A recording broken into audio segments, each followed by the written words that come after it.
এখানে এসে সামান্য কি ঘটনা ঘটলো না ঘটলো সেই ভেবে হুট করে চলে যাওয়ার কোনো মানে নেই। বৌমা কিন্তু এখানে আসতেই চায়নি আদি, তুই তোর শরীরটা ভালো করার জন্য এখানে নিয়ে এলি। মা আমি তো তাই চেয়েছিলাম, কটা দিন আমি আমার পরিবারকে নিয়ে শান্তিতে সময় কাটাতে চেয়েছিলাম, কিন্তু সেই শান্তি আমার কপালে জুটলো না। তোমরা এক মুহূর্ত আমাকে শান্তিতে থাকতে দিলে না, এসে থেকে শুধু টেনশন টেনশন টেনশন। আমি আর সহ্য করতে পারছি না।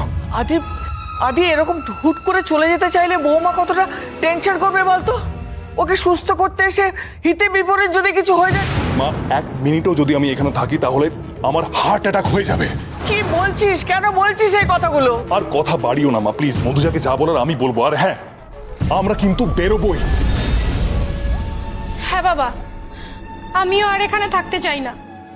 শুনলে, তুমি একটু আগে মনের টানের কথা বলছিলে না? আমার সাথে আমার মেয়ের সত্যিকারের মনের টান আছে, আর সেই জন্যই ও এখানে এসেছে বলতে। শোন প্রীতি, আমরা আর এক মুহূর্তে এখানে থাকবো না, আমরা বাড়ি যাবো। চল।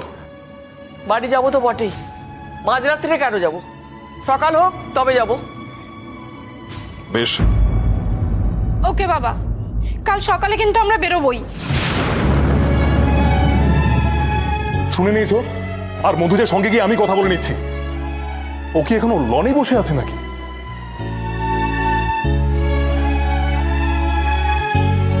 আদি তো বরাবর এরকম।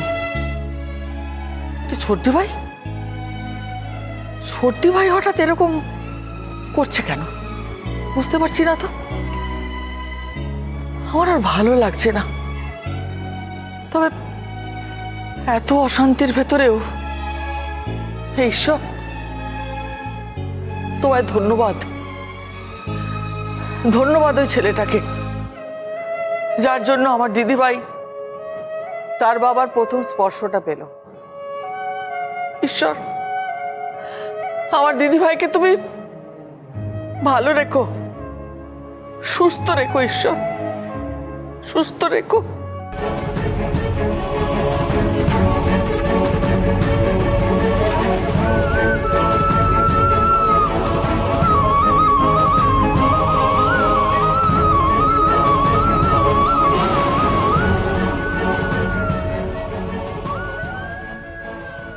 কি হয়েছে প্রীতি? আমি আমি কি করলাম? তুই আমার সাথে কেন কথা বলছিস না? দেখ, আমি যদি কোনো ভুল করে থাকি আমার অজান্তে, তাহলে আমি সেটা জানি না, তার জন্য আমি সরি। আমাকে প্লিজ ক্ষমা করে দে, কিন্তু আমার সাথে কথা বল প্রীতি, প্লিজ। কি বলবো বল? বলার মতন কি কিছু বাকি রেখেছিস তুই? আমি বুঝতে পারছি তুই কোনো কারণে আমার উপর খুব রেগে আছিস, কিন্তু তুই আমাকে বকা দে, আমাকে দুটো চড় মার, কিন্তু এরকম ভাবে কথা বলা বন্ধ করে দিস না। আমি সহ্য করতে পারবো না। কাল সারাটা রাত আমি ঘুমোতে পারিনি প্রীতি, শুধু ভেবে গেছি যে আমি কি এমন করেছি যার জন্য তুই আমার সাথে কথা বলা বন্ধ করে দিয়েছিস। প্লিজ বল না, কি হয়েছে বল। চুপচাপ এখান থেকে চলে যা। আমার মাথা গরম আছে, আমার সামনে থেকে সরে যা। ভুলভাল কিছু একটা বলে দেবো, তখন তুই সহ্য করতে পারবি না। আর তাছাড়া তোর যেটা করা তুই তো সেটা করেই দিয়েছিস, তাহলে এখন কি বলতে এসছিস আমাকে? চলে যা এখান থেকে। আমি সেটাই তো বুঝতে পারছি না যে আমি কি করেছি। তুই না বললে আমি কি করে বুঝবো? বল বল না প্রীতি। নাটক করিস না দি ভাই, তোর যেটা করা সেটা তো করেই দিয়েছিস। আমার পাশে থেকে একের পর এক মিথ্যা কথা বলে আমাকে বোকা বানিয়েছিস। তুই কি বলছিস এগুলো? আমি কিচ্ছু বুঝতে পারছি না। তুই কি ভাবছিস এটা করে তুই আমার থেকে জিতে গেলি? তোর এই স্বপ্ন না আমি কোনোদিনও সত্যি হতে দেব না।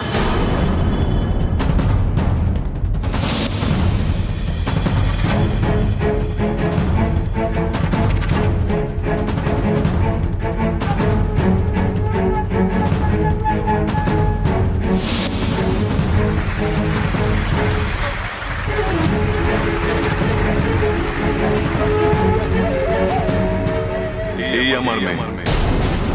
এই কারণের জন্য তুই আমার উপর রাগ করে আছিস?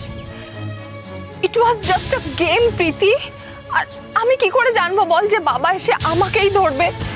তুই তো দেখেছিস আমি প্রথম থেকে দূরে একটা জায়গায় দাঁড়িয়েছিলাম, আমি গেমটা খেলতেই চাইনি। তারপরে ওই যে ছেলেটা ওখানে জোকার সেজেছিল, ওই তো আমাকে ওখানে নিয়ে গেল। আমি কি করতাম বল? আমার দোষটা কোথায়?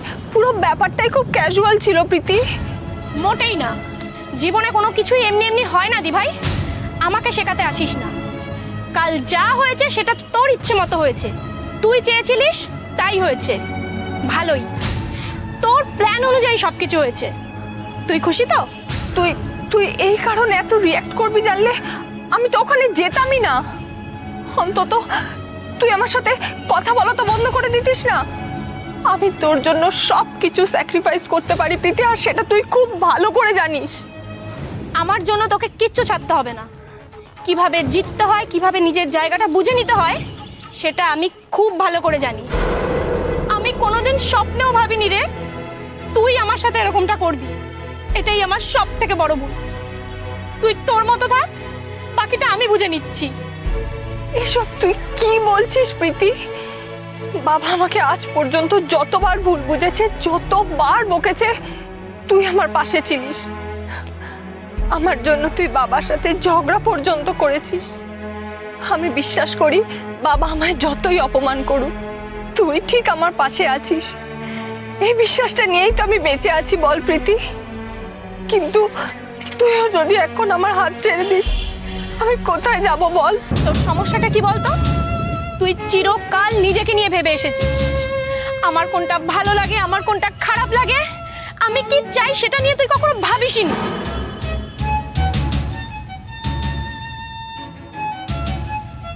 প্রীতি, এভাবে বলিস না প্লিজ প্রীতি। আমি তোর সাথে আর একটাও কথা বলতে চাই না। চলে যা এখান থেকে। আমার কথাটা একবার শোন প্লিজ। তোকে যেতে বলেছি তো।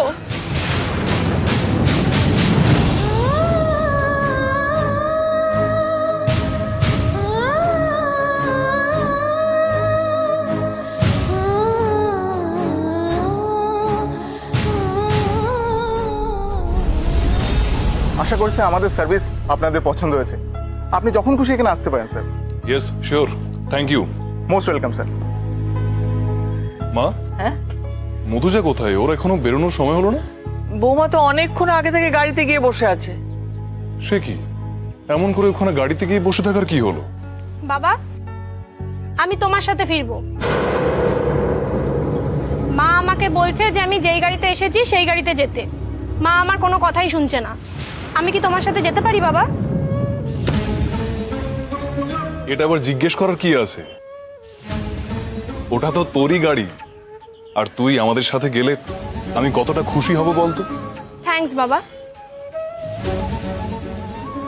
কিন্তু ছোটদি ভাই, তুই আমাদের গাড়িতে গেলে দিদিভাইয়ের কি হবে বল? দিদিভাইকে এতটা রাস্তা একলা একলা যেতে হবে? তোর মা তো ঠিক কথাই বলেছে। এই তো আসবার সময় দু বোন কি সুন্দর একসঙ্গে এলি, এখন আবার তোর কি হলো বলতো? কেন? যেই গাড়িতেই এসছি সেই গাড়িতেই আমাকে আবার বাড়ি ফিরতে হবে, এরকম কোনো নিয়ম আছে নাকি?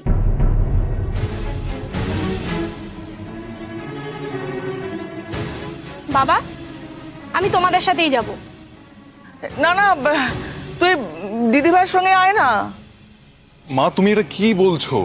আমার মেয়ে আমার সাথে একসাথে বাড়ি ফিরতে চায়, এটা শুনেই আমার কতটা আনন্দ হচ্ছে, আর তুমি মধুজা সকলে মিলে বারণ করছো। তাহলে দিদিভাইয়ের সঙ্গে কে যাবে বলতো? এতটা রাস্তা দিদিভাই একলা একলা যাবে? সে ও কি করবে কি করবে না তাতে আমার কিচ্ছু এসে যায় না। আমার মেয়ে আমার সাথে যাবে, সেটাই সব থেকে বড় ব্যাপার। প্রীতি, তুই আমার সাথেই যাবি। আদিব, আদি একটা কাজ কর, তুই বৌমাকে নিয়ে আর ছোট দিভাইকে নিয়ে ওই গাড়িটায় যা, আমি বরঞ্চ দিদিভাইয়ের সঙ্গে এই গাড়িটায় যাই। মা, আমার কথা শোনো। আমাকে আটকাবি না, আমি দিদিভাইয়ের সঙ্গেই যাবো। আদি যা না, এগো চল দিদিভাই। আমি প্রীতি তো আমার সাথে কথাই বলছে না। আমি কি করলাম বলো তো? ও আমার সাথে বাবার মতোই ব্যবহার করছে, বাবার মতো দূরে সরিয়ে রাখতে চাইছে। আরে ছাড় না, এত কান্নাকাটি করছিস কেন বল? ও এতদিন তোর বোন ছিল, কাল রাত থেকে বাবার মেয়ে হয়ে গেছে, কি করা যাবে? এত কান্নাকাটি করিস না। আচ্ছা তুই তোর বোনকে চিনিস না? ও বেশিক্ষণ রেগে থাকতে পারে? ও দেখবি গাড়ি থেকে নেবে, ছুটে এসে আগে তোর সঙ্গে কথা বলবে। অত চিন্তা করিস না দিদিভাই, চল, দেরি হয়ে যাচ্ছে, চল আয়।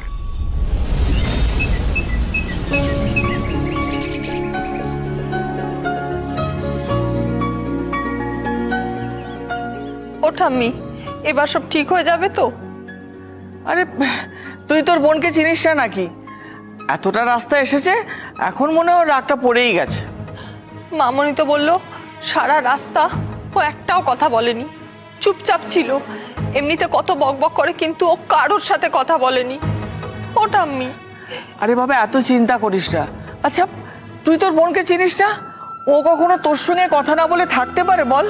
আচ্ছা ঠাম্মি, তুমি একবার কথা বলো না প্রীতির সাথে। ঠিক আছে। মামনি কি ঘরে চলে গেছে? হ্যাঁ, অনেকক্ষণ গেছে। আচ্ছা শোন, আগে আমরা সবাই ফ্রেশ হয়ে নি, হ্যাঁ? তারপরে সেরকম বুঝলে আমি ওর সঙ্গে নয় কথা বলবো। তুই যা, তুইও ফ্রেশ হয়ে নে, আমি আসছি। আয় আয় আয় আয়। দাঁড়া প্রীতি, আমি ভেবেছিলাম বাড়ি ফিরে এলে সবকিছু ঠিক হয়ে যাবে, কিন্তু তুই তো এখনো আমার সাথে কথা বলছিস না, এখনো আমার উপর রাগ করে আছিস। কি হয়েছে প্রীতি, প্লিজ আমার সাথে কথা বল। তুই না বলেছিলিস কোনো দিন কোনো কারণে আমাদের মধ্যে কোনো প্রতিযোগিতা হবে না, আমরা অলওয়েজ বেস্ট সিস্টার হয়ে থাকবো। বল, বলিসনি? তাহলে এরকম কেন করছিস?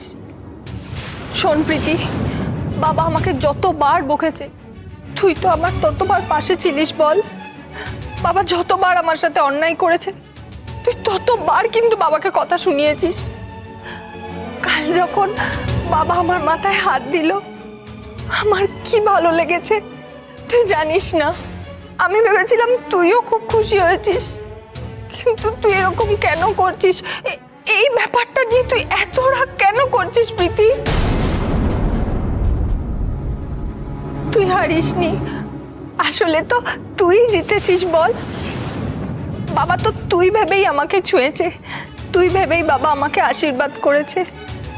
বাবা যখন আমার মাথায় হাত রেখে বলল ভালো থাক মা, ওটা তো বাবা আমাকে ভেবে বলেনি, তুই ভেবেই বলেছে। শোন, আমার যা বোঝার না আমি বুঝে গেছি, আমাকে কিচ্ছু বোঝাতে আসিস না। আমি এতদিন তোকে খুব সরল সাদাসিধে ভাবতাম, কিন্তু তুই যে কতটা স্বার্থপর সেটা আজ আমি বুঝে গেছি। এবার তুই দেখবি আমি কিরকম। তুই এতদিন প্রীতির ভালো রূপটা দেখেছিস, খারাপ রূপটা দেখিসনি, এইবার দেখবি।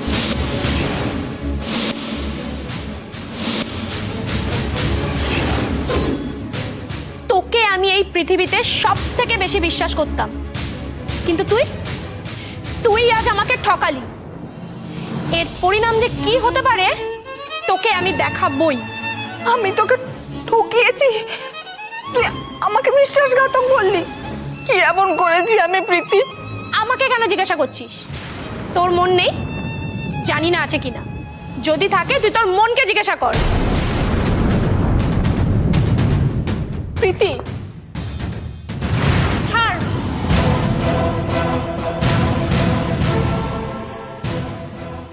কি রে সর্দি ভাই, ঘরে যা। ও দিদি ভাই, তুইও এখনো দাঁড়িয়ে আছিস? ঘরে যা। ঠাম্মি দেখো না, এই যে প্রীতি আমার সাথে একটাও কথা বলছে না, কতবার বলছি তাও বলছে না। প্রীতি,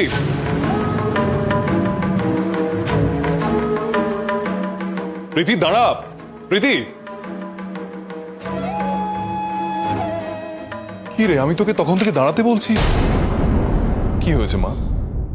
সারাটা রাস্তা আমার সাথে একটাও কথা বলিসনি তুই। কি হয়েছে প্রীতি, মন খারাপ?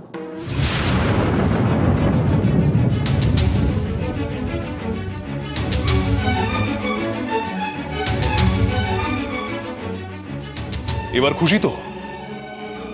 এবার তুমি খুশি তো? যে মেয়েটাকে আমি সহ্য করতে পারি না, যাকে আমি দু চোখে দেখতে পারি না, তার সাথে আমার সম্পর্ক ঠিক করাতে তোমরা উঠে পড়ে লেগেছো। আর সেটা ঠিক করাতে গিয়ে আমার সাথে প্রীতির যে সম্পর্ক নষ্ট হয়ে যাচ্ছে, প্রীতি যে আমার সাথে কথা বলছে না, সেই বিষয়ে তোমাদের কোনো মাথা ব্যথা আছে? নেই? মেয়েটাকে দেখলে কত কষ্ট পেয়েছে মেয়েটা। আদি আদি আমার মনে হয় কি দু বোনের মধ্যে কিছু একটা ব্যাপার নিয়ে মন কষাকষি হয়েছে, সেই জন্য সর্দি ভাই কষ্ট পেয়েছে। আচ্ছা, এই সামান্য ব্যাপার নিয়ে তুই এত মাথা কামাচ্ছিস কেন? এটা সামান্য ব্যাপার? এটা সামান্য ব্যাপার নয় মা। আর ওর শুধু ওই মেয়েটার উপর রেগে নেই, গতকাল যেটা ঘটলো সেই জন্য ও আমার উপরও রেগে আছে, আর ওই জন্য ও এমনটা করলো। কি বলছিস তুই? তোর উপর রেগে আছে? আচ্ছা, তোর উপর রেগে থাকলে তোর গাড়িতে কখনো আসতো না? না, এটা তোর মনের ভুল। আমার মনের ভুল নয় মা, আমি প্রীতিকে তোমার থেকে অনেক ভালো করে চিনি, ও আমার মেয়ে। গতকাল বার্থডে পার্টিতে কত লোকজন ছিল বলো তো? আমার উচিত ছিল সবার সামনে আমার মেয়ে হিসেবে প্রীতিকে ধরা, কিন্তু সেটা হয়নি, আমার কপালে নেই, পুরোটাই ভুল হয়েছে। ওই সম্মানটা, ওই ভালোবাসাটা প্রীতি আমার কাছ থেকে এক্সপেক্ট করেছিল, কিন্তু সেটা পায়নি। বেচারি কতটা কষ্ট পেয়েছে বলতো, আর কষ্ট পাওয়াটাই স্বাভাবিক। সবকিছুর পেছনে, সবকিছুর জন্য দায়ী ওই মেয়েটা। আদিব, আমি তোকে বলছি দিদিভাই কিন্তু ওরকম মানুষ নয়। দেখ, দিদিভাই কিন্তু সব সময় নিজের খুশিটা ছোটদি ভাইয়ের সঙ্গে কিন্তু ভাগ করে নিতে চায়। মা, এসব কথা তুমি বলো না, আমি ওকে খুব ভালো করে চিনি, তোমরাই এখনো ওকে চিনে উঠতে পারোনি। কি বলছিস তুই? আমি আমার দিদিভাইকে চিনি না? দেখ, তুই এতদিন ধরে আমার দিদিভাইকে চিনে উঠতে পারলি না। আমি খুব ভালো করে চিনি ওকে মা, ওর জন্য প্রীতি আমার সঙ্গে কথা বন্ধ করে দিয়েছে, তুমি এখনো ওকে সাপোর্ট করে যাচ্ছ। আসলে কি বলতো, তুই না সব সময় দিদিভাইকে একটা রাগের চোখে দেখিস। আমি তোকে বলছি আদি, আমি বলছি রাগের চোখটা সরিয়ে একটু ভালোবাসার চোখে দেখ, তুই তখন বুঝতে পারবি যে দিদিভাই কিরকম মানুষ। আমি ওই মেয়েটাকে খুব ভালো করে চিনি মা, ও আমাদের সুখের সংসারটা ভাঙতে চাইছে, দিন দিন ও ভাঙতে চাইছে, আর একের পর এক ঘটনা ঘটাচ্ছে।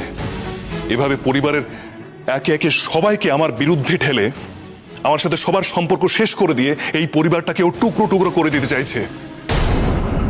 ও আমাদের সুখের সংসারটা ভাঙতে চাইছে, দিন দিন ও ভাঙতে চাইছে, আর একের পর এক ঘটনা ঘটাচ্ছে। এভাবে পরিবারের একে একে সবাইকে আমার বিরুদ্ধে ঠেলে আমার সাথে সবার সম্পর্ক শেষ করে দিয়ে এই পরিবারটাকে ও টুকরো টুকরো করে দিতে চাইছে। একটা কাঁচ ভাঙতে একটা ঢিলি যথেষ্ট মা। আমি তোমাকে বলে দিচ্ছি, তোমরা দুধ কলা দিয়ে একটা কালসাপ পুষছো। না আদি, হ্যাঁ মা, আমি ঠিক বলছি, এখনো সময় আছে মা। একটা সুখের সংসার যদি চাও, যদি আমরা শান্তিতে থাকতে চাই, তাহলে এখনই ওই মেয়েটাকে বাড়ি থেকে বের করে দাও। আমি সবার ভালোর জন্য বলছি মা, এখনো সময় আছে, ভেবে দেখো। আদি, আদি শোনা, আদি আমি বলছি।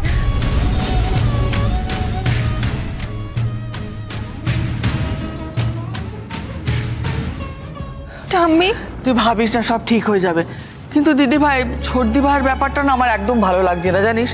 সামান্য একটা ব্যাপারকে এত বড় করে তুলছে কেন? আদিকে কথা শোনানোর সুযোগ করে দিচ্ছে। তুমি তুমি একবার প্রীতির সাথে কথা বলো না ঠাম্মি। হ্যাঁ, আমি কথা বলবো তো, কিন্তু এখন কথা বলবো না। এখন কথা বলতে গেলেই না সমস্ত ব্যাপারটা হিতে বিপরীত হয়ে যাবে। তুই দেখলি না কিরকম রেগে আছে? আদির সঙ্গে কথা না বলেই ও চলে গেল। কথা বলবো, একটু সময় যাক, ও নিজের মধ্যে থাকুক, ও রাগটা পড়ুক, তারপর কথা বলবো। ও তো চিরটা কাল চেয়েছে যাতে আমার সাথে বাবার সম্পর্কটা ভালো থাকে, বাবা আমাকে নিজের মেয়ে বলে মেনে নিক। ও তো আমার ভালোই চেয়েছে ঠাম্মি, তাহলে ও কেন এটাকে নিজের হার বলে ভাবছে? হ্যাঁ দিদিভাই, মানুষ যখন যেটা চায় সেটা যদি না পায়, তার মনে একটা দাগ তৈরি হয়। ওই দাগটা না মেলানো অবধি আমাদের কিন্তু অপেক্ষা করতে হবে। এখন যদি আমরা তাড়াহুড়ো করতে যাই না, দাগটা বাড়বে বই কমবে না। আমি বলছি, তুই একটু ধৈর্য ধর, সব ঠিক হয়ে যাবে। তুই এখন যা, ঘরে যা, ঘরে যা, গিয়ে ফ্রেশ হয়ে নে, যা।